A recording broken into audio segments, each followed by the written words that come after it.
Coach, appreciate you so much for being here. I know your day is probably looking crazy today and tomorrow, but how does it feel? I know you're super familiar with Portland. You're not a stranger. How does it feel to call this your next home? Amazing. I mean, it's a dream come true for me. I've been working in this profession a long time, and growing up in Pocatello, Idaho, and watching football games in the Big Sky growing up, to tell me that I would be a Big Sky head football coach is a dream come true. Mm-hmm. You are a proven winner. Just everything you did at Central Washington and Ellensburg, it's impressive, the record you had.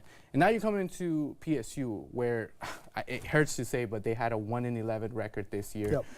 What called your attention the most to call this your next home and say, I want to steer this ship? Yeah, I've been recruiting up and down I-5 for the better part of 16 years now, and you just kind of go around and you look at it and you go, man, this is one of the biggest markets in the Big Sky, with an amazing campus, an amazing following. There's some really good history there with some really good coaches and players that have come through this place, and it needs to be and it can be better than what it is currently. And so I want to be able to do that. I think that you've got a place that loves sports. I mean, I'm looking around your studio at Rip City is everywhere around here, and you go, everybody should understand what a great Big Sky program can do for Portland and all of the cities surrounding the Portland area. And so we've got to band together and find a way to get it done. But I'm a big believer that cities like this that love sports should be able to get a program going. And with that comes local recruiting, right? Can you tell us a little bit? I know that was a point of emphasis for you and also Central Washington, but local recruiting, what does that mean for you with this new Viking team? Well, I'm old school. I'm a throwback, and so I think that when you recruit guys locally, and that's including the Washington areas too, but locally, when you bring kids in and they take a lot of pride in where they're from, and they take a lot of pride in showing out for their city, that you can ultimately, at the end of the day, get a more committed recruit to what you're trying to do in your place. And so I'm a big believer that if we can do what we want to do here at Portland State, and we can go get this thing to be competitive, it's going to be a base and a foundation of local kids that get this thing done. It's not going to be transplants and people from all over the country. It's going to be local. I love that you say that, and I have to ask you this. I know we talked about it a little bit before the interview, and feel free to say no and not answer, but you were telling me about your recruiting and the way you go about restaurants and getting accustomed to the local food scene. Can you explain a little bit that connection between food and recruiting?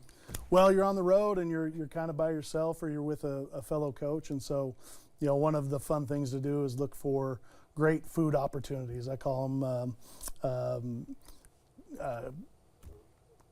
we call them cuisine experiences. And so you kind of get around the city, but there's so many opportunities here in Portland. What a great food city it is. But you can plan these recruiting trips around, getting up in the morning and go getting a great breakfast, and then working all day. There's no time for lunch, but getting a great dinner at night. Okay, I don't want to put it on the spot, but what was the place you named me? I already forgot that you told me to go. The Duck House. Okay, go there. Hopefully we're not right by campus. Okay, hopefully we're not making it super popular now. It was a really pleasant surprise to find out that was right next to where I work. So we're gonna be there a couple times. Gonna be regulars. That's me with other business around town. All right, cool.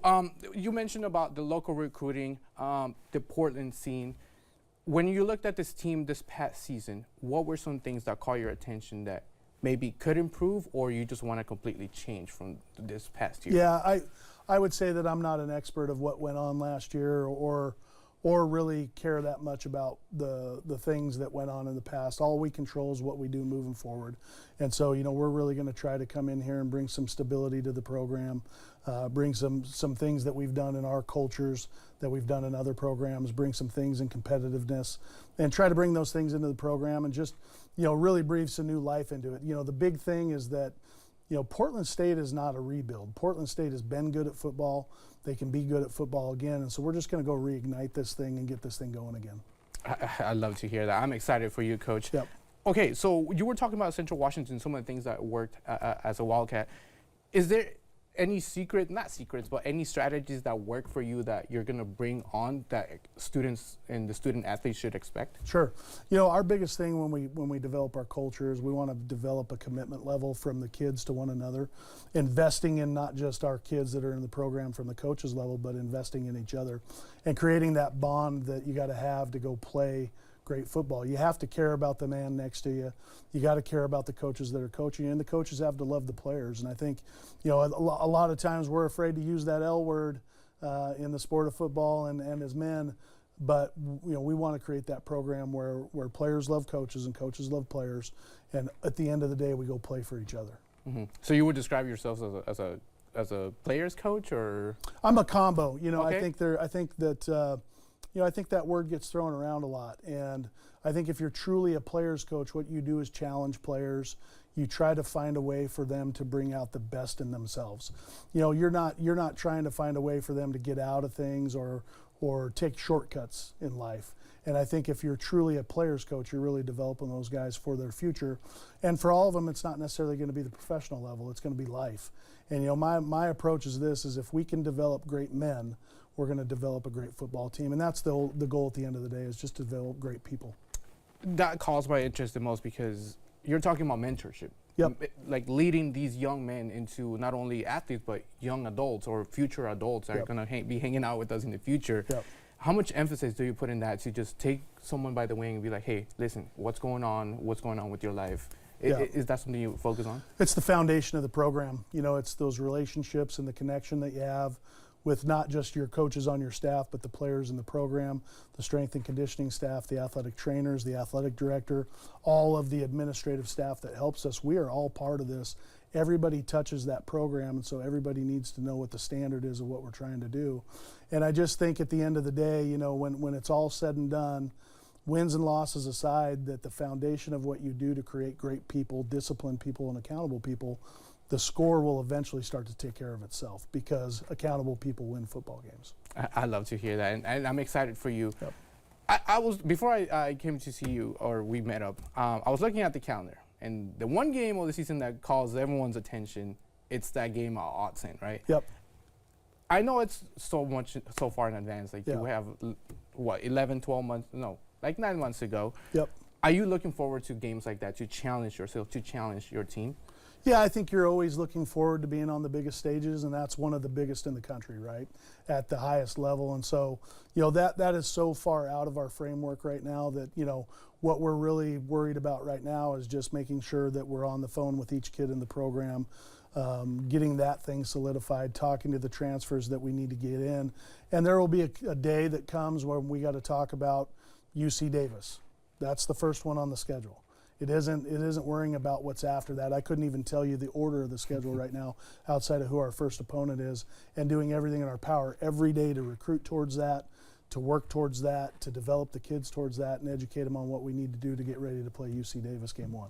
I love that, because I can't even tell you what the schedule is either. I just know it's there, and then I'm like, okay, I don't even know if it's week 10 or... Yeah, of course. I think everybody knows it's there, and it's one of those things that you know, I think as a competitor for our players and our coaches, right? Like, I think, you know, Grant Torgerson is our defensive coordinator. He's from Oregon City.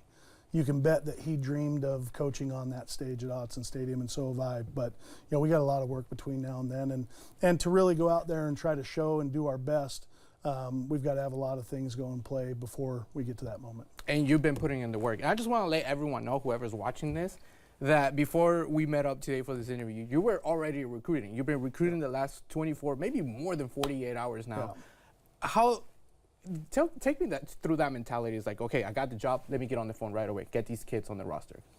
Yeah, I think, you know, the biggest thing is, as soon as I got the word that I was getting the job, it was really calling the guys that we had in the transfer portal and convincing them that this is going to be a great place to stay and a great place to develop.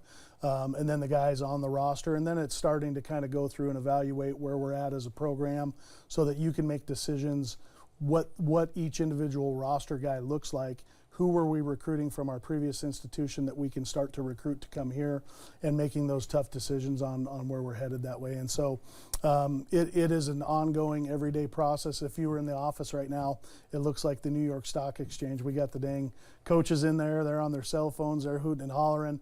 I was sitting there, and it kind of got quiet, and all of a sudden our offensive staff room erupted last night with a commit. And that's awesome. And so it's fun. You know, I think it's a lot of pressure. It's a lot of work.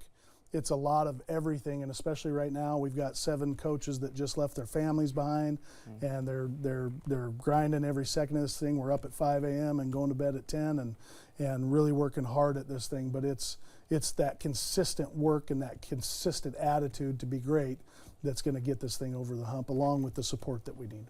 Coach, you just teased it, but this recruiting part cannot be easy. It cannot be. It can't be something that it's overnight or it's super easy. Where do you find the fun and the excitement in doing this part, I would say the dirty work of getting the kids to come over here and all that paperwork? Well, as you get older, you learn that you can't compete. You know, you can't grab that basketball and do what you used to do as a young person. So you learn to compete in other ways. And I think recruiting, coaching football teams is a way to continue to be competitive as you get older in life. And there's no bigger competition than recruiting, right? Like everybody's got good coaches, everybody's got scholarships, everybody's got a work ethic. And so it's really, you know, what are the intangibles of being able to go in and recruiting and compete against other schools, and then show kids that you're going to give them a football experience here at Portland State that's going to be extremely positive, and we're going to go win a lot of games because of that. Coach, I'm super excited for you. You pumped me up. I'm ready to go through a wall for you. I haven't even played in like a decade. Yeah. I do have to ask you about the large elephant in the room. Yep. I'm from Washington State, so Jimmy Rogers just took the job at Iowa State. When it comes to an ever-changing platform like college football is, where coaches are bouncing left to right, you just came from a long stint as a Wildcat. What is your opinion on that, on just coaches serving 1 or 2 years with one institution where we thought they were going to be there for a long time and just moving on to the next? Well, I think the state of college football right now certainly started a long time ago with coaches moving around, and I think each individual coach has got their own philosophy, and it's really not within me to second guess anybody else's idea of what that is. But the game has changed where players can bounce around. Not only can they go to different levels and all over the NCAA, NAIA, wherever they want to go, they can also go within conference. And so the game has changed a little bit that way, where, you know, you really kind of need to view football through a 1 year at a time lens, whether that's the roster, the coaching staff, is that, listen, we know who's committed now, and we've got that for a calendar year. And then when that calendar year is over, you got to go rebuild it again. And whether you like it or not is irrelevant. I wouldn't even tell you what my opinion on it is. That's the world that we're in, and that's the world that we've got to thrive in. Thank you for that, Coach. All right. I think it's my last question, but I have to ask you, what do you tell to the athletes that maybe haven't received an offer or haven't committed yet, but they're from the Portland metro area, Southwest Washington, all over Oregon, about your philosophy and why Portland State is a great place to be at? Just be patient. We've got a lot of work to do. We're getting in and trying to get things settled and evaluated. And as we go through this process, it may not all happen overnight or before Christmas, but I can tell you that Portland is a great city with a lot of opportunities. There's an amazing amount of opportunities for internships and growth for a great academic program. If there's one thing that is certain, is Portland State is a great academic school and a great place to get your education, and you get to play Division I athletics on top of it. And then everything else that people use against us in recruiting, or all those types of things, those are things that we can go and combat by getting guys on campus, getting families on campus, and showing them what a great thing we have is to sell. I just know you just have amazing pregame speeches. Yeah. Do you? We try. We do our best. Yeah, I try to be modest in that, but I think, you know, the biggest thing is that if we ever need a pregame speech to get us going, we haven't done the work that's required from January to August. Dropping bars. Coach, appreciate you. Thank you so much for that. Thanks for having me on. You're always welcome here, so I wish you good luck on your first season. Go Vikings. There you go. Go Vikes.